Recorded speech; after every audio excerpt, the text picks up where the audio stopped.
Halo, selamat datang teman-teman, kembali lagi di channelnya Elaborasi.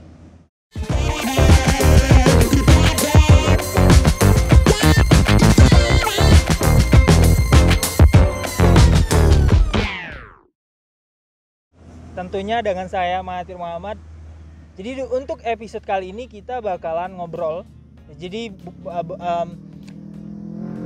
bukan ngobrol masalah pendidikan, actually lebih ke pendidikan juga sebenarnya, tapi tidak talk show dengan kayak kemarin-kemarin yang kita ngobrol sama teman-teman yang ada di luar negeri ya. Kita cerita pendidikan yang di luar negeri itu seperti apa, atau cerita tentang prestasi teman-teman saya ya yang bisa menginspirasi kita semua dan kita jadikan pelajaran untuk kita semua. Not like that. Jadi benar-benar ini adalah sesi di mana saya ngobrol. Jadi ini adalah sesi saya sendiri.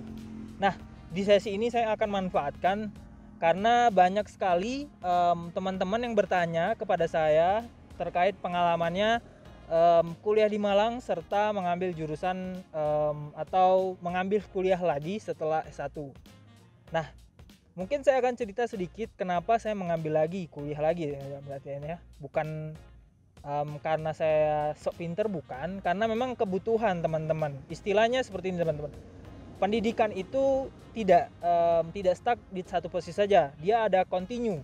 Jadi setiap tahun, setiap perkembangan zaman, otomatis manusia harus menyesuaikan dengan zaman yang mereka tempati. Maka dari itulah saya melihat lingkungan sekitar, banyak orang-orang yang punya kemampuan dan katakanlah mereka sudah bergelar juga ya S2. Nah, kenapa saya, atau bukan S2 ya, maksudnya magister, kenapa mereka banyak mengambil itu? Ternyata ya benar, kualifikasi atau persyaratan ketika kita ingin melamar pekerjaan itu sudah berubah ketika katakanlah saya masih SD, sehingga orang tua saya masih bisa untuk mendapatkan pekerjaan ketika mereka lulusan S1. Tapi berbeda ketika saya sudah lulusan S1, melihat rekrutmen persyaratan ketika kita mau melamar pekerjaan di era sekarang itu memang sudah masanya bukan lagi kita lulusan S1 itu mampu untuk atau ketersediaan lowongan kerja bagi S1 itu banyak seperti ketika saya masih SMA. Maka dari itulah saya melihat lingkungan sekitar, wah kayaknya saya harus ambil lagi nih kuliah S2, ambil kuliah lagi di magister. Akhirnya sebelum saya lulus teman-teman, saya itu cerita-cerita dan bertanya-tanya juga dengan dosen-dosen saya, terutama yang baru lulus juga di S2. Nah, karena di kampus saya dulu pas S1 itu banyak tuh dosen-dosen baru yang memang baru lulusan S2. Saya bertanya bagaimana kuliah S2 itu seperti apa. Karena saya mau merantau dan kuliah di tanah orang ya, Jawa ya. Saya harus tahu nih paradigma atau cara pandang siswa, setidaknya cara pandang siswa yang ada di Jawa. Nah, seperti apa cara pandangnya? Ya banyak suggest atau masukan-masukan yang saya terima bahwasannya pendidikan yang ada di Jawa itu daya saingnya antar kita sesama teman yang ada dalam kelas itu cukup tinggi, berbeda ketika saya dulu masih di Sumatera. Nah, itulah yang mana persiapan saya ketika saya mengambil niat untuk melanjutkan lagi S2 di Pulau Jawa.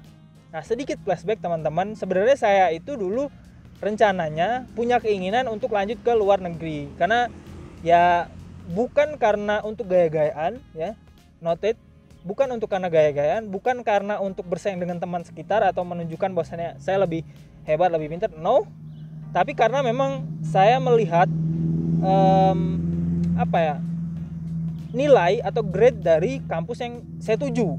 Nah, sesuai dengan itu. Tapi karena itu tadi balik lagi rekrutmen dan kemampuan orang tua yang tidak bisa seperti itu. Ya katakanlah banyak beasiswa, tapi juga kan ketika kita mau melamar suatu beasiswa kan juga ada persyaratan dan kita harus memenuhi persyaratan itu.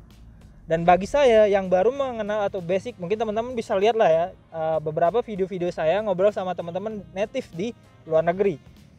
Bahasa Inggris gua masih masih sangat standar. Ya mungkin ada salah pronunciation atau ada salah pengucapan ketika kita lagi talk show karena grammarnya salah. Ya itu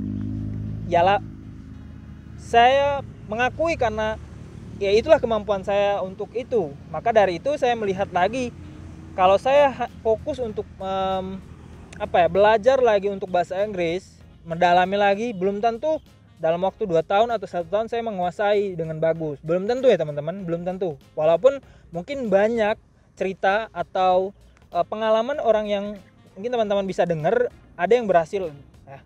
Tapi kan tidak semua orang itu sama ya. Tapi walaupun ya saya tidak mengecilkan semangat teman-teman, boleh saja teman-teman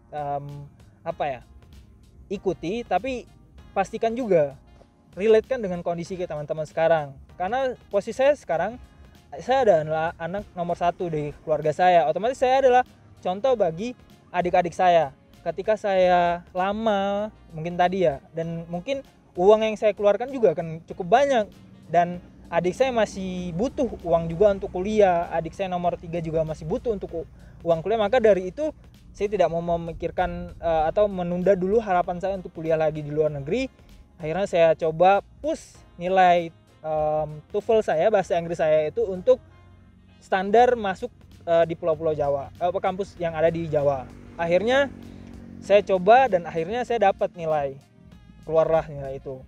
Nah, saya mencoba mencari lagi setelah itu, cari lagi, lihat lagi nih nilai kemampuan dari saya dengan persyaratan dari kampus. Saya dulu ada 3 kota yang jadi tujuan atau destination saya untuk kuliah di magister. Yang pertama adalah kota Bandung, itu adalah kota tanah kelahiran ayah saya, Sunda, Jawa Barat. Itu kampusnya kampusan pendidikan ya, karena saya S1-nya background-nya saya adalah pendidikan, saya tidak mau mengkhianati, sehingga saya fokus untuk mendalami ilmu saya, sehingga saya lebih memahami terkait ilmu yang saya yakini atau saya yang pelajari. Ya, saya lanjut di pendidikan juga S2-nya. Tidak jauh-jauh kampus pendidikan, teman-teman pasti tahu kampus pendidikan di Bandung apa namanya, ya. Terus juga saya lanjutkan lagi, yang kedua adalah Yogyakarta, ya. Yogyakarta juga terkenal dengan sebuah sebutan kota pelajar, ya, kota pelajar tadi, otomatis itu juga bagus untuk kita pilih sebagai destination kita. Terus yang ketiga adalah terakhir Malang. Ya, Malang kenapa saya urutkan seperti itu? Karena ya urutan berdasarkan pulau ya, dari Sumatera berdekatan maksudnya. Pertama Jawa Barat, Jawa Tengah, Yogyakarta, Jawa Timur. Nah, setelah itu saya pilih-pilih lagi dari rank universitas. Karena kan setiap tahun itu keluar tuh ada rank-rankan berdasarkan ini, berdasarkan si B, berdasarkan si A, C, segala macam itu kan ada, mereka mengeluarkan tuh peringkat-peringkat kampus. Nah, jadi teman-teman bisa lakukan hal yang serupa ketika teman-teman punya niatan untuk melanjutkan kuliah lagi nih teman-teman ya. Nah, terus saya lihat lagi, saya ukur ranknya. Setelah ranknya, lihat lagi nilai akreditasi dari setiap kaprodi.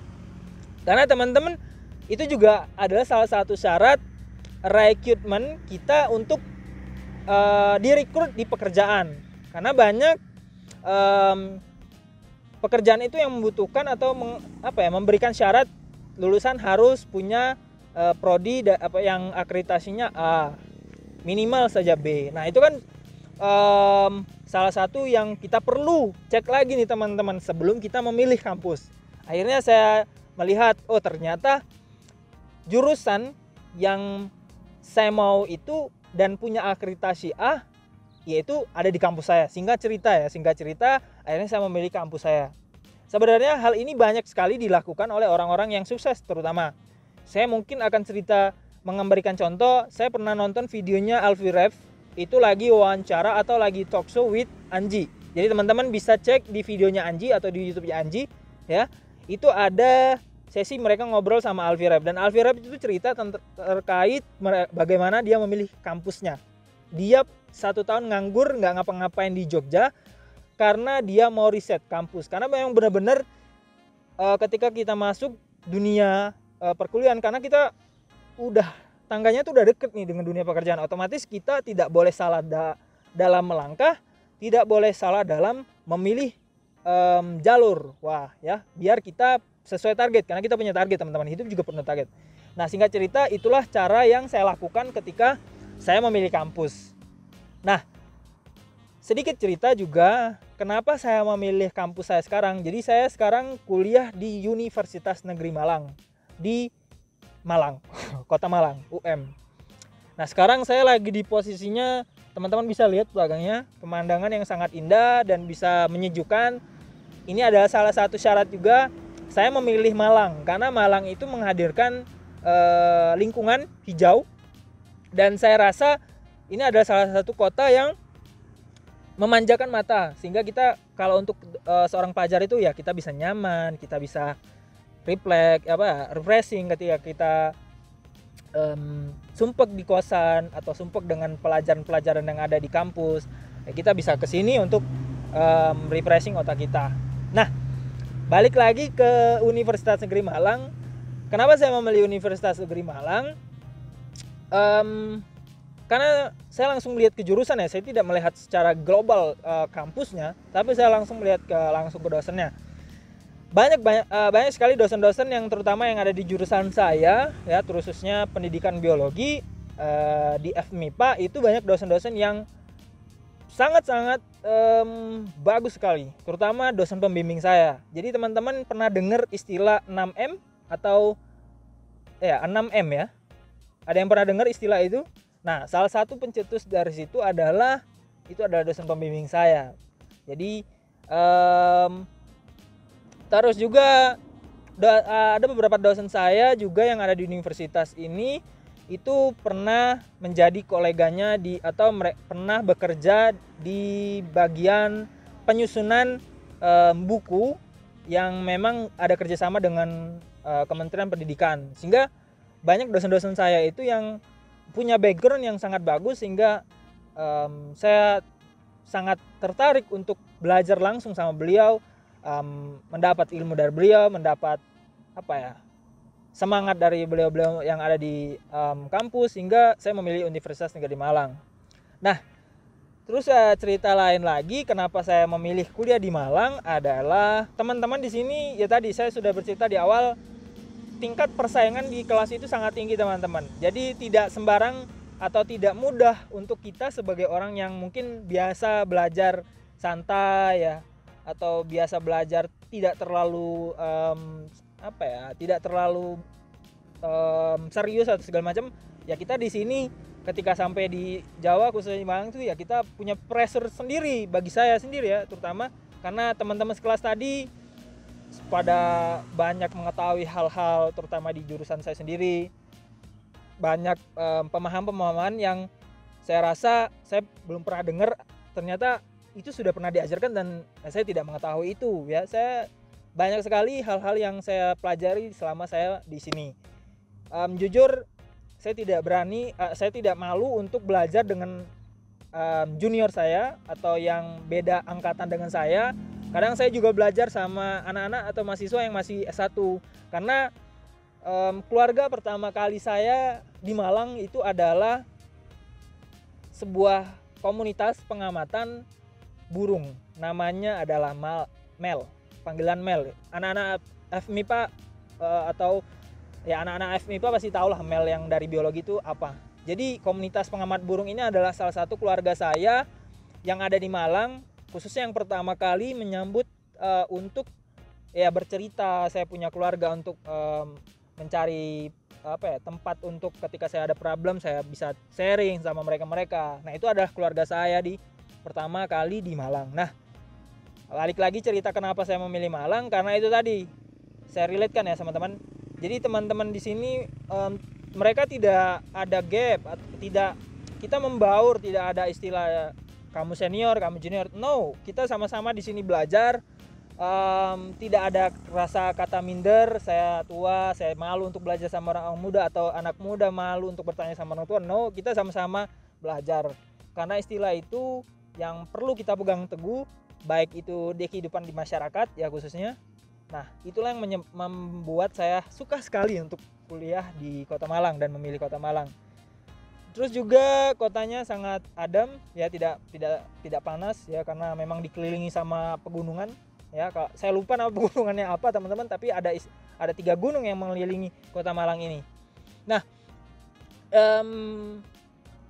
selain itulah apa yang saya sebutkan tadi, itulah mungkin yang menjadikan alasan saya kenapa saya memilih Universitas Negeri Malang sebagai tempat saya belajar di jurusan atau di tingkat magister S2 saya.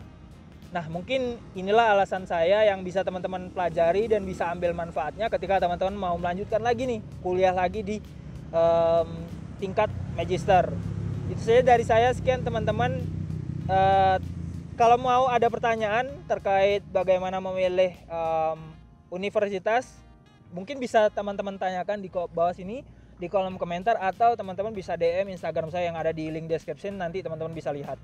Itu saja, dan jangan lupa teman-teman, jika masih banyak waktu luangnya, tontonin beberapa video-video kita. Kita ada playlist tentang sekolah dunia, itu project saya, dan itu nanti akan kita buatkan buku, sehingga nanti buku itu punya segudang review pendidikan yang ada di dunia. Terus juga ada belajar bahasa daerah, itu ada project baru saya bersama teman-teman yang ada di seluruh Indonesia. Itu juga bisa teman-teman pelajari untuk mengetahui, oh bahasanya tidak hanya mengenal dan tidak hanya mengetahui aja, bahasa daerah itu banyak ya, tapi juga kita pelajari. Itu juga teman-teman bisa pelajari, dan banyak lagi playlist konten-konten saya yang ada di YouTube saya, Elaborasi Channel. Itu saja dari saya, dan forget like, comment, dan subscribe di channelnya Elaborasi. Jika menyukai, share, dan ajak teman-teman kalian untuk nonton. See you di next video. Bye.